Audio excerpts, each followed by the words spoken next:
Good morning all friends. कैसे हैं सब लोग? बढ़िया। बढ़िया वाले पढ़ाई वढ़ाई पढ़ाई की चल रही कि नहीं चल रही है? चल रही। कैसी? कहाँ तक पहुंची हैं? पढ़ाई याद हो गए?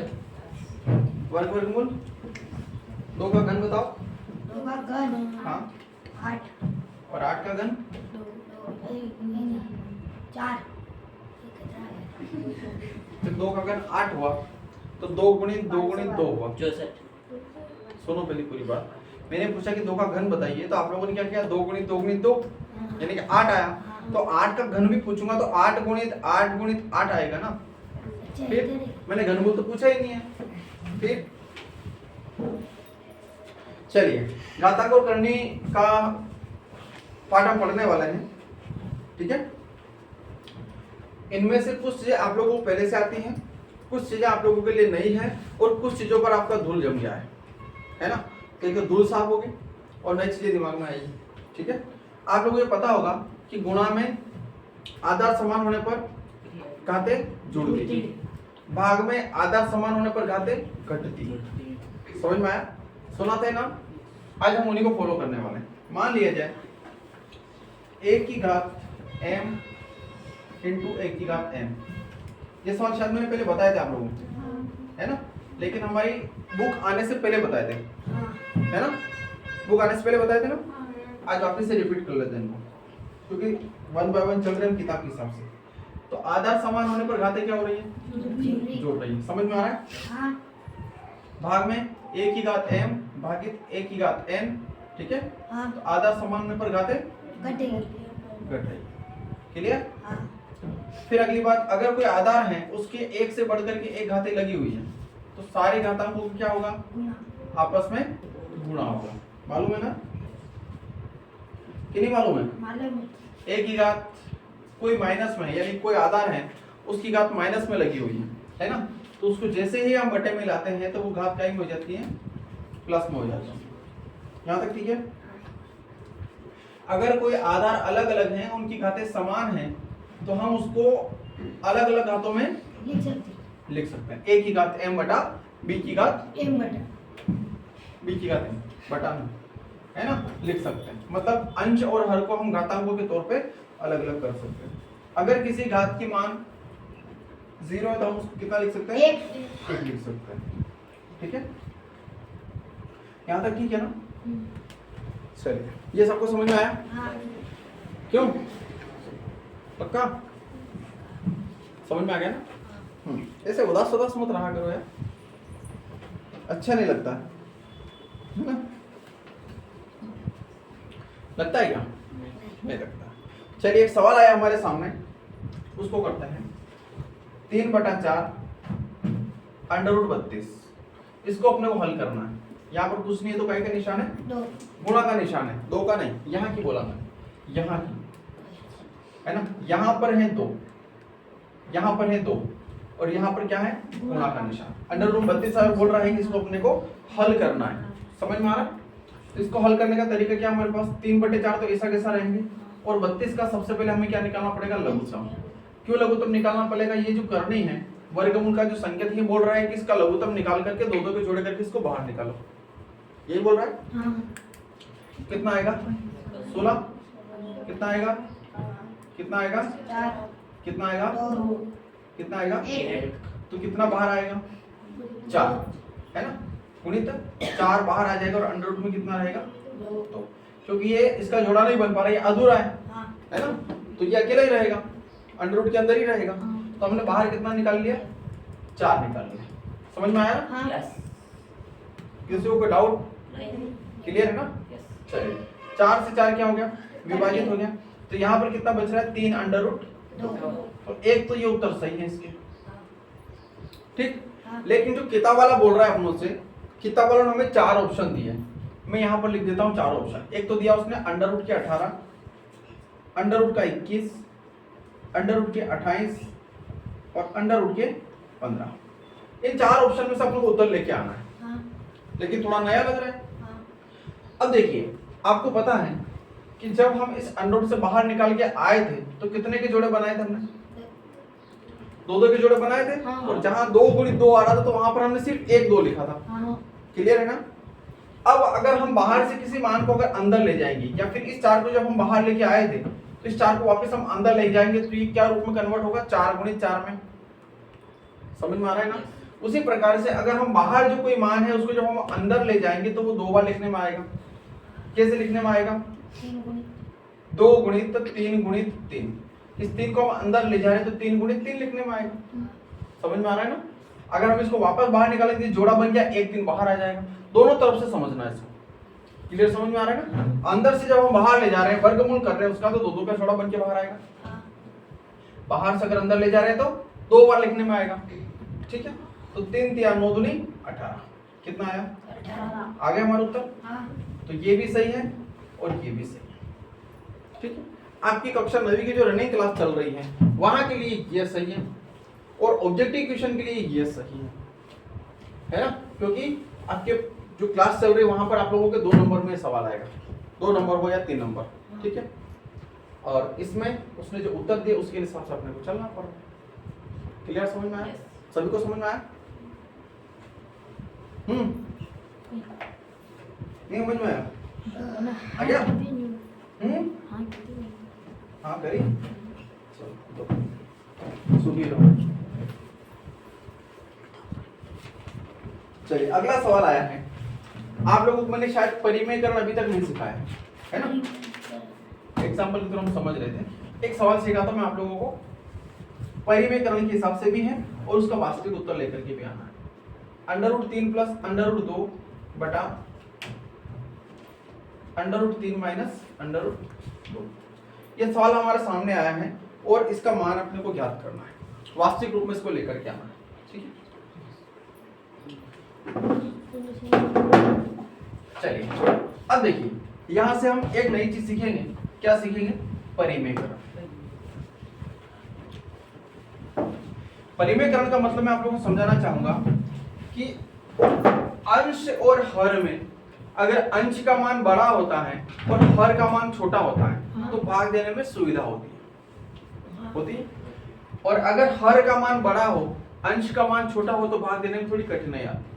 उदाहरण के थ्रू अगर यहाँ पर 10/2 है तो हम भाग आसानी से दे सकते हैं। हाँ। कितना आएगा? 5 आ गया। लेकिन अगर यही 2/10 हो तो थोड़ी सी कठिनाई आएगी ना? कहने का मतलब कि अगर अंश में मान बड़ा हो, हर में मान छोटा हो तो सवाल आसानी से हम हल कर सकते हैं। क्लियर समझ में आया? यहाँ पर भी वही करना है। देखिए अब यहाँ पर हमारे सामने अंडर है, अंडर दिख रहा है। अब कुछ भी समझ में नहीं आ रहा है इसका क्या करें। हम इसका परिमेयकरण करेंगे। कक्षा 9वीं के अंदर बहुत बढ़िया तरीके से हम लोग सीख चुके हैं। ठीक है, तो √3 प्लस √2 बटा √3 माइनस √2, ये मान तो यथावत है ही सही। अब इसमें हर का परिमेय अगर हम कर रहे हैं तो क्या करना है? √3 प्लस √2 बटा √3 प्लस √2। करना कुछ नहीं है, सिर्फ एक चिन्ह को बदल देना है। क्या करना है? एक चिन्ह को बदल देना है और उसके बाद हल करना है। यहाँ तक समझ में आया? अगली स्थिति में ये तो मैंने यहां से लेकर के हर का परिमेयकरण किया है। कभी कभी जरूरी नहीं है कि हर का परिमेयकरण होता है, अंश का भी परिमेयकरण होता है। ठीक है, कभी कभी अपनी स्वेच्छा से ही ऐसे मान का अंश और हर में या दोनों पक्षों में गुणा करना होता है जिससे कि अपना मान सरल हो जाए। ठीक है, कोई एक तरीका नहीं, अलग अलग तरीके हो सकते हैं, लेकिन ज्यादातर हर का परिमेयकरण से सवाल हो जाता है। और हमारा परिमेयकरण करने का उद्देश्य क्या होता है कि जो सवाल हमारे सामने जो सवाल कठिन रूप से दिख रहा है उसको अपने को सरल करना है। यहाँ तक ठीक है। चलिए अब हमारे सामने क्या दिख रहा है अपने को? यहाँ पर √3 प्लस 2, √3 प्लस 2, √3 माइनस 2, √3 प्लस 2। कुछ यहाँ से आपको अजीब सा लग रहा है कि ये चीज हमने पहले कहीं देखा है? कुछ लग रहा है? अपने आप में विचार करो, ये चीज हमने पहले कहीं देखी है? मैं बताता हूँ। आप लोगों ने a प्लस बी की घात 2 देखा होगा? पक्का? देखा है ना? a प्लस बी 2 बार लिखा है। a प्लस बी बराबर होता है a प्लस बी की घात 2, यानी a प्लस बी का होल स्क्वायर होता है। सबको याद आया? पहले देखा था ना कहीं? मैं इस संख्या की बात ही नहीं कर रहा हूँ। मैंने यूं नहीं बोला कि आपने ये संख्या देखी कि नहीं देखी, मैं तो तरीके की बात कर रहा हूँ। गणित में कभी भी संख्या का मिलान मत करना। और गणित में कभी संख्याओं को मिलाता ही नहीं। मैं हमेशा विधि सिखाता हूँ, तरीका सिखाता हूँ। अगर आप लोगों को विधि याद है, तरीके याद है, तो आप एक नहीं 1000 सवाल कर सकते हो ना। हाँ। ऐसे नहीं है कि हिंदी में और अंग्रेजी में, सामाजिक ज्ञान में हमने एक एक शब्द जैसा लिख दिया वैसा इसमें लिखना जरूरी, ऐसा नहीं है। गणित के अंदर हमेशा विधि सीखी जाती है, तरीके सीखी जाते हैं। क्लियर? सबको समझ में आया? तो a प्लस बी की घात कितनी? 2 दिख रहा है ना? a प्लस बी की घात कितनी? 2, यानी a प्लस बी का होल स्क्वायर होता है a square plus b square plus 2ab। कुछ याद आया? हाँ। मैं सही कर रहा हूँ, गलत कर रहा हूँ? सही कर रहे हैं। याद आ गया? हाँ। Very good. अब यहाँ पर देखो आप लोग a minus b a plus b दिख रहा होगा। हाँ। a minus b a plus b दिख रहा है? हाँ। क्या लिख सकते हैं हम इसको? a square minus b square. लिख सकते हैं? हाँ। a square minus b square लिख सकते हाँ, हैं। सकते हैं। यानी कि इन सूत्रों के, अच्छा इन सूत्रों का नाम क्या है? वैसे तो ये बीजगणितीय सूत्र माने जाते हैं, लेकिन मैं इनको बिना बुलाए मेहमान बोलता हूँ। क्या बोलता हूँ? बिना बुलाए मेहमान। इनको बुलाया था हमने यार? नहीं। आ गए ना? आए कि नहीं आए? आ गए। लेकिन इनके आने से हमारा काम सरल हो रहा है। इनके आने से हमारा काम सरल हो रहा है। नहीं तो फिर क्या करना पड़ेगा हमें? पूरे कोष्टक का गुणा इस पूरे कोष्टक में करना पड़ेगा, इस पूरे कोष्टक का गुणा इस पूरे कोष्टक में करना पड़ेगा, और सवाल आने से हमारे 2 से 3 स्टेप कम पड़ जाएगा, समय बच जाएगा। और जैसे जैसे आप लोग प्रैक्टिस करते जाओगे ना, तो आपको ना तो इतना लिखने की आवश्यकता है ना इतना लिखने की आवश्यकता है। आप अपने मन में समझ लोगे कि a प्लस बी की घात होल स्क्वायर है और ये इसका उत्तर आ रहा है। हाँ। समझ में आया ना? हाँ। चलिए अब इसके हिसाब से चलते हैं। a हमारे सामने कौन हो गया? √3, b कौन हो गया? √2, है ना? हाँ। a square plus b square plus 2ab, यानी कि √3 का स्क्वायर। समझ में आया? Yes। फिर √2 का स्क्वायर, मतलब a square plus b square plus 2ab। समझ में आया? हाँ। किसी को नहीं समझ में आया मुझे अभी बता देना। क्लियर है ना? हाँ। a minus b a plus b बराबर a square minus b square, यानी कि √3 की घात 2 माइनस √2 की घात 2, यानी कि a square minus b B square. Square. समझ में आया? हाँ। क्लियर? क्लियर। आगे चले। चलो। आप लोग जानते हो √3 का गुणा √3 में करें कितना आएगा? √3 की घात 2 है ना, हाँ। तो √3 गुणित √3 करना पड़ेगा, तो कितना आएगा? किसी को कुछ पता हो तो बताइए। सिर्फ 3 आएगा। क्या आएगा? 3। कितना आएगा? 3। समझ में आ रहा है ना? हाँ। कैसे आएगा बताओ? पहले सवाल हल कर लो, फिर बताता हूँ पूरा डिटेल। चलिए हम यहाँ समझते हैं, पहले समझते हैं, नहीं तो सवाल समझ भी नहीं आएगा मुझे मालूम।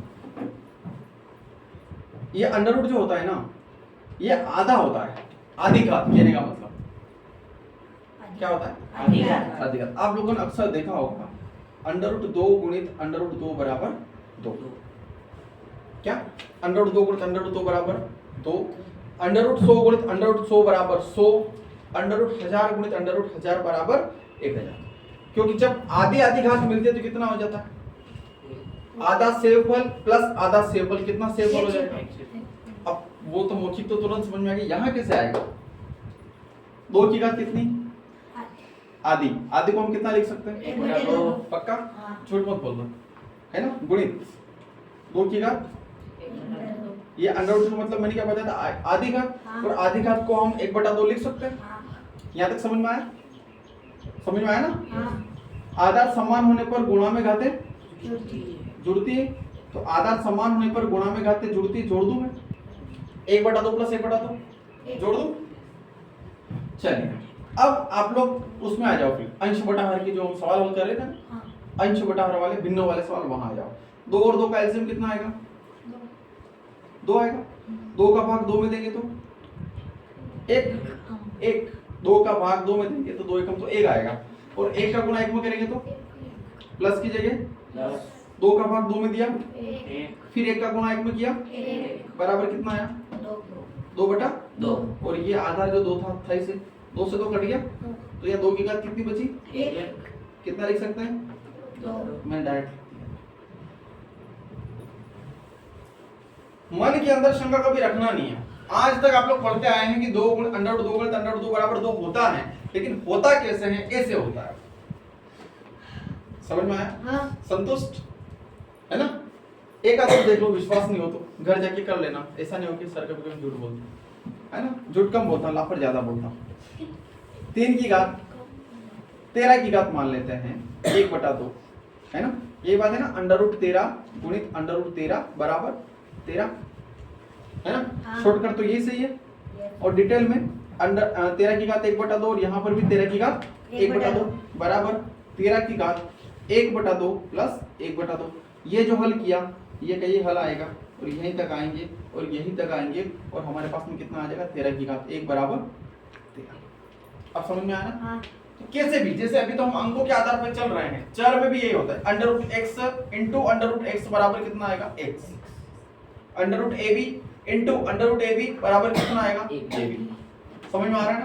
इन चीजों का आप लोगों को व्यवस्थित ध्यान रखना है, क्योंकि हर चीज का, हर सवाल का डिटेल वर्णन नहीं किया जा सकता। ठीक है, अब हम अपने सवाल के पास चलते हैं। चले, हाँ। बताइए, क्लियर जवाब देना। √3 की घात 2 का कितना आएगा 3 की घात 3 आएगा। √3 कर √3 बराबर 3, 3 प्लस की जगह प्लस लगा दिया। √2 की घात 2 का कितना आएगा 2 पक्का, yes प्लस की जगह प्लस, फिर √3 इंटू √2। तो अब इसमें अंडर रूट नहीं हटेगा, अंडर रूट का अंडर रूट के साथ में गुणा होगा। कैसे, 2 ऐसा कैसा और अंडर रूट कितना आ जाएगा 6 6, यानी 3 दूना 6। ठीक है। यहाँ पर कितना आएगा √3 की घात 2 का 3 माइनस 2 ठीक है। चलिए 3 और 2 कितने हुए 5 प्लस 2 अंडर रूट 6 बटा 1 बटा 1। हाँ। इसको हम क्या लिख सकते हैं बराबर 5 प्लस 2 अंडर रूट 6। बटा में लिखने की आवश्यकता है, बटा में प्लस लिखने की आवश्यकता है नहीं है। तो हमने क्या कर दिया, एक तो हमारे ये उत्तर आ गए। लेकिन परीक्षा में इसमें जो दे रखा है सवाल, उसमें वो क्लियर उत्तर पूछ रहा है। तो हमने भाग विधि द्वारा वर्गमूल कल सीखा था। हाँ। तो अंडर रूट 6 का वर्गमूल बताइए, घर पे याद किया होगा आप लोगों ने। अंडर रूट 6 का घर पे याद किया था, सवाल निकाले थे, कितने लोगों ने निकाले।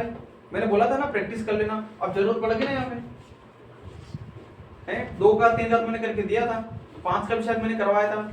उसके बाद आप लोगों ने हाँ भर ली थी, हम सब करके लिए हैं 100 तक बोला था ना। कहाँ है बताओ, है गुलिया निकल जाता है गुलिया। फिर अब क्या करें, सवाल को रोक दें, फिर क्या करें, बोर्ड पे करना पड़ेगा मुझे। यार इतनी भी दया नहीं आती आप लोगों को मेरे ऊपर है। चलिए निकालते हैं 6.000000। यहाँ तक ठीक है। कितने का भाग लगाएंगे फटाफट, आते हैं ना सब तुम्हें, आते तो है ना 2 का पक्का। तो 2 और 2 यहाँ पर आएगा, यहाँ पर जोड़ेंगे तो 4 आएगा, गुणा करेंगे तो यहाँ 4 आएगा, घटाएंगे तो यहाँ 2 आएगा, ऊपर से 2 जीरो उतारेंगे। सबको समझ में आया। अब 1 लेंगे 41, 2 लेंगे तो लगभग 80, 3 लेंगे तो 150, 4 लेके देख लेते हैं एक बार, है ना। कितना लेके लिख लेते हैं 4 चौक 16 का 6 हसील 1, 4 चौक 16 और 1 17, 176। सही है ना, सही है ना। कितना लिया था हमने, घटाएंगे कितना आएगा, 10 में से 6 गया 4, 9 में से 7 गया 2 और 0 ऊपर से कितना उतारा 0 0। कितना हुआ 1 लेंगे तो 400 है ना, मतलब 500 के पास में है ना। तो 1 लेंगे 500, 2 लेंगे तो 1000, 3 4 लेकर के देख लेते इसमें भी। 4 चौक 16 का 6 हसील 1, 8 चौक 32 और 1 33 का 3 हसील 3, 4 चौक 16 और 17 18 19, 1936 हो रहा है। 5 लेके देखिएगा एक बार, है ना। 4 8 5 गुणित 5, तो 5 5 25 का 5 हसील 2, 8 5 40, 2 42 हसील 4, 5 चौक 20 4 2425। ज्यादा जा रहा है भैया, 2425 जा रहा है। आपने को कितना चाहिए 2400 से कम। तो हमने जो किया है वो कितना है, सही है ना। 10 में से 6 गया 4, 9 में से 3 गया 6, यहाँ पर कितना है 3 में से 9 गया, मतलब 13 में से 9 गया 4, कितना होता है ऊपर से, यहाँ पर कितना हुआ 8 8 4। अब 488, यहाँ पर चाहिए अपने को 46,000 है ना। तो 1 लेंगे तो लगभग 4 साढ़े 4 हजार, 2 लेंगे तो 9,000 है ना। 4 चौक 16, 5 लेंगे तो 5 चौक 20, 6 लेकर के देखते हैं एक बार, है ना। 6 6 36 का 6 हसील 3 है ना। 8 6 48 3 51 हसील 5, 8 6 48 5 53, फिर 5 6 चौक 24 5 29। कम पड़ रहा है ना, 9 लेके देखते हैं। 9 9 81 का 1 हसील 8 8 नम 72 और 8 80, 80 की शून्य हासिल 8, 8 नम 72 और 8 80 हासिल 8, 9 चौक 36 और 8 44, लगभग सही जा रहा है। ठीक है, तो हमारे पास कितना उतरा है 2.449, कितना आया 2.449। अब इसको हम कहाँ रखेंगे, यहाँ पर। तो 5 प्लस 2 गुणित √6 का मान आ जाएगा 2.449। दशमलव बाद में काल्पनिक मान होता है, दशमलव से पहले वाला से आना चाहिए, दशमलव बाद एक आध पॉइंट कम ज्यादा हो तो चलेगा। ठीक है, अब क्या करना भैया, फिर गुणा, तो पहले गुणा होगा, तो 2 9 दूनी 18 का 8 हासिल 1, 4 दूनी 8 1 9, 4 दूनी 8 2 दूनी 4, यानी कि 4.898 और 5 और 4 9.898, ये इसके वास्तविक उत्तर है। आपको क्या लगता है 75,000 ऐसे मिल जाए हैं? क्या लगता है 1.25 लाख रुपए, 75,000 रुपए, 1.5 लाख रुपए मोदी जी घोषणा करते हुए हमें मिल गए और टारगेट 35% का हम ऐसे ले आएंगे? एक लघुत्तम करना नहीं आ रहा है अभी। क्यों भाई, आप सवाल समझ में आया पूरा व्यवस्थित पक्का वाला? चलिए इसको उतारिए, है ना। कुछ समय के लिए हमारे ऑनलाइन क्लास रोकते हैं, फिर आगे वापस से चालू करते हैं।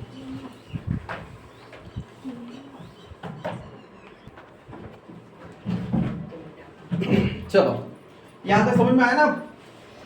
अगला सवाल देखते हैं। 12 की घात 4 गुणित 9 की घात 3 गुणित 4 बटा 6 की घात 3 गुणित 8 की घात 2 गुणित 27। देखिए ये जो सवाल आप लोगों को दिख रहा है बोर्ड पे, हाँ। इसको करने के अलग अलग 2-3 तरीके हैं, है ना। एक तो क्या तरीका है, पहला वाला, क्या 12 की घात 4 है तो 12 गुणित 12 गुणित 12 गुणित 12 करो, है ना। और फिर 9 की घात 3 देख रहा तो 9 गुणित 9 गुणित 9 कर दो, फिर 4 कर दो, नीचे भी ऐसी 6 गुणित 6 गुणित और मान को काट लो। सबसे सरलतम तरीका तो ये है। दूसरा एक और तरीका आता है इसमें, आधार समान अगर हो रहा है तो सूत्र के अनुसार सवाल को घटा दो। कैसे, देखिए यहां पर 9 है, 9 की घात कितना है 3 और यहाँ पर 6 की घात कितना है 3, है ना।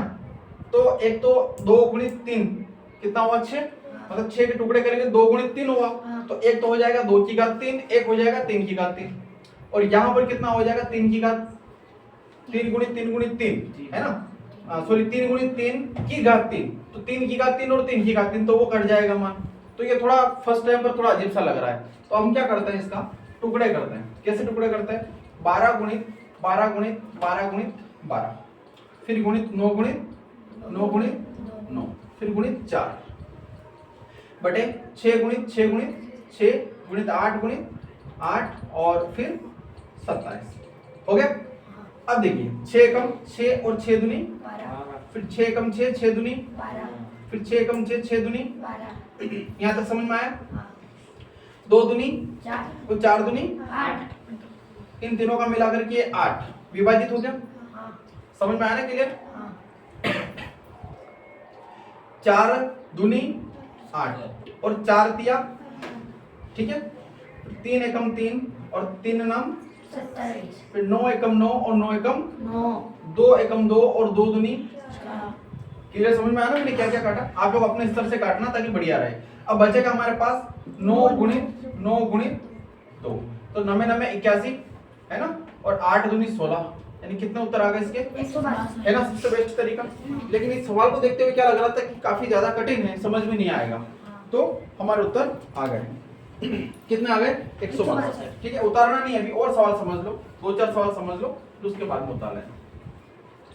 जैसे अगला सवाल दिया है -3 की घात m प्लस 1 गुणित -3 की घात 5 बराबर -3 की घात 7 में हमें ज्ञात क्या करना है, m का मान ज्ञात करना है। देखिए आप लोगों को पता है आधार समान होने पर गुणा में घातें जुड़ती है, तो यहाँ पर कितना है -3, आधार कितना है -3 और -3, तो घातें जोड़ दे, m प्लस 1 प्लस 5 बराबर -3 की घात 7, ऐसा कैसा, हाँ। ठीक है।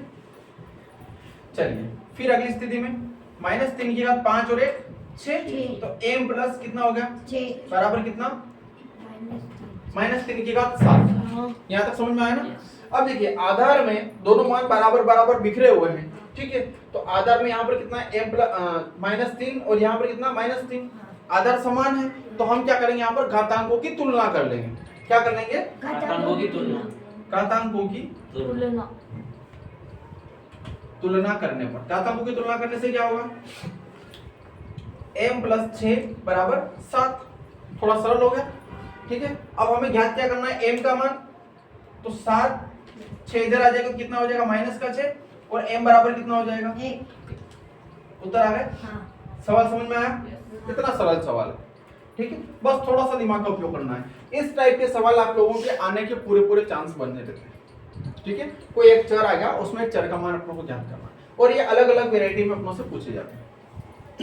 यहाँ तक ठीक है, समझ में आया ना सवाल सभी को कि नहीं आया। आ गया। चलिए अगला सवाल है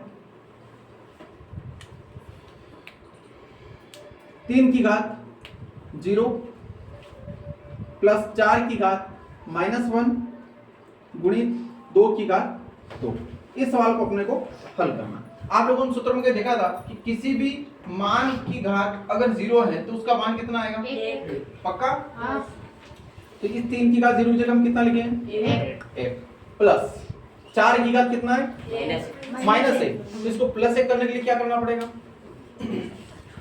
बटे में पहुंचाना पड़ेगा। तो कितना हो जाएगा, 1/4। 1/4 की घात +1। हाँ। लिखना जरूरी नहीं है, हाँ। है ना, सूत्र लिखा था ना 1/4। किसी आधार की घात अगर माइनस में है तो उसको हम बटे में पहुंचाएंगे तो वो काय में हो जाएगी, प्लस में हो जाएगी। तो यहाँ पर भी हमने वही किया, ठीक है। फिर गुणित 2 की घात 2 यानी कि कितना हो जाएगा, 4 2 दूनी 4। है ना। मैं इसको ऐसे लिखता हूँ, नहीं तो आप लोग ऐसे गुणा करोगे, 2 गुणित 2, ठीक है। अब देखिए इसको हल करो, बटे में कितना 1, एलसीएम कितना आएगा 4, एलसीएम 4 ही आएगा ना, 1 का और 4 का। तो 1 का भाग 4 में दिया तो कितना आया, 1 का भाग 4 में दिया तो 4, और 4 का गुणा 1 में किया तो 4, प्लस की जगह फिर 4 का भाग 4 में दिया कितना आया, 1 का गुणा 1 में कितना आया 1। यहाँ तक समझ में आया। 2 दूनी 4 और 1 बटे गुणित 4 से 4 कितना बचा, 5। ये सवाल के उत्तर। सबको समझ में आया, झूठ तो नहीं बोल रहा हूं। एक और सवाल है जिसमें दिमाग का खेल है, बहुत सरल सवाल। 3 की घात -1 प्लस 4 की घात -1 प्लस 5 की घात -1 की पावर 0, कितना उत्तर आएगा इसका,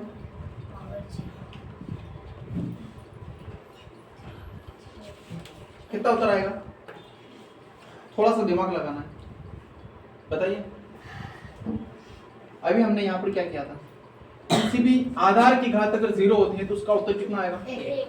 ये पूरा आधार, इसकी घात कितनी है, 1। इसकी घात कितनी, 1 दिख रही है, 0, तो उत्तर कितना आना है। अब आप लोगों के पास अगर दिमाग नहीं होगा तो इसमें उलझे हुए रहोगे और उत्तर भी नहीं आएगा, और लास्ट में जाके वही करना पड़ेगा, अरे यार घात 0।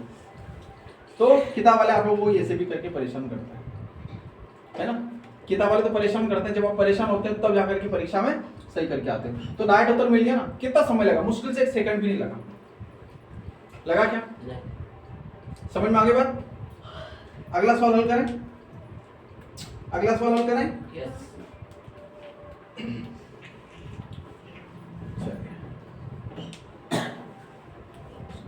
27 गुणित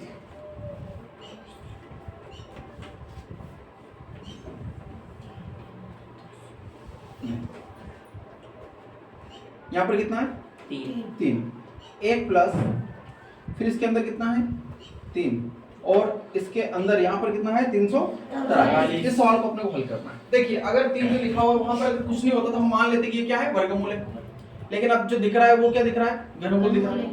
क्या बोलेंगे इसको, तो हम अंदर से हल करते करते बाहर की तरफ चलते हैं, है ना। 3 ऐसा कैसा 1 प्लस इस 343 को हम बाहर निकालेंगे कितना आएगा, पक्का? साथ ही आएगा? विश्वास नहीं हो रहा है क्या? विश्वास करते हैं।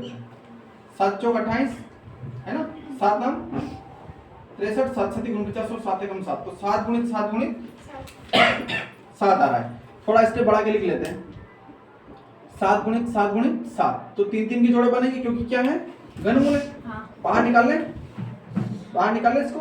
हाँ 1 प्लस कितना हुआ, 7 हुआ। फिर अगली स्थिति में कितना हुआ, 7 और 1, 8 तो फिर इसको बाहर निकालेंगे तो 2 गुणित 2 गुणित 2, हाँ 2 गुणित 2 गुणित 2 कितना हुआ, 8। इसको बाहर निकालें कितना आ जाएगा, 2 आ जाएगा। अब सवाल समझ में आया? कितना सरल है, बहुत ज्यादा सरल है ना, है कि नहीं है? ए चलिए इसी से रिलेटेड अगला सवाल करते हैं हम। यहाँ पे बोर्ड खाली नहीं छोड़ना है ना। अगला सवाल है, यहाँ पर कितना है उसने 3, 0 0 0 और 729, ये काय में है, इस रूट के अंदर ही है ना। इसको अपने को हल करना है। क्या करना है, हल करना है। अब देखिए एक चीज हमारे सामने है कि यहाँ पर 3 दिख रहा है, यानी कि हमें 3 3 के जोड़े बना करके बाहर निकालना है। पक्का? दो तरीके इसके। एक तरीका तो दशमलव हटा दो, दशमलव हटा के बटे में कितना आएगा, 1 2 3 4 5 6, 6 जीरो बाहर आएगा। ठीक है, तो बचेगा कितना अब हमारे पास, ऊपर 729 बटा 1000 गुणित 1000, मैंने 2 टुकड़े कर दिए है ना। 1000 गुणित 1000, क्यों किए, मुझे मालूम है कि 3 3 के जोड़े बनेंगे हाँ और बाहर निकलेगा। अब 729 जो है इसका घनमूल कितना होता है, 9 कितना होता है, 9 पक्का? हाँ 9 8 72, 9 एकम 9, 9 9 81 और 9 एकम 9 ठीक है। हालांकि मैंने 3 से करना था लेकिन डायरेक्ट 9 से कर दिया। तो जो सवाल बन रहा है हमारा वो बन रहा है 9 गुणित 9 गुणित 9 बटा 1000 गुणित 1000, या फिर इसको ऐसा लिख लो, 1000 के बजाय 100 गुणित 100 गुणित 100 तो बराबर हो गया। हाँ समझ में थोड़ा बढ़िया आ रहा होगा कि नहीं आ रहा है, 100 गुणित 100 गुणित 100 100। ठीक है, तो बाहर कितना निकलेगा, 9 बटा 100। एक तो इसके ये उत्तर है, और अगर किताब वाला दशमलव में उत्तर देता है इसी रूप में तो फिर हमें क्या करना पड़ेगा, 9 में 100 का भाग लगाना पड़ेगा। तो भाग लगा दे, कितना आएगा, दशमलव 0 पड़ेगा, फिर भी भाग नहीं जाएगा, कितना आएगा 0, तो 100 नमक 900, तो कितना उत्तर आ जाएगा इसका, दशमलव 0 ये इसके उत्तर आएंगे। और दशमलव से पहले अगर आप लोग चाहो तो 0 लगा सकते। समझ में आया? करनी घातांक और करने के सवाल सरल है या कठिन है? सरल है। बढ़िया वाले। टाइम क्या हुआ? ठीक है, आज की गणित की क्लास हम यहीं खत्म करते हैं। कल हम सीखेंगे प्रतिशत के सवाल, तो आप लोग प्रतिशत के सवाल घर से सीख करके आना। ठीक है, चलिए आज की क्लास का ही विराम देते हैं।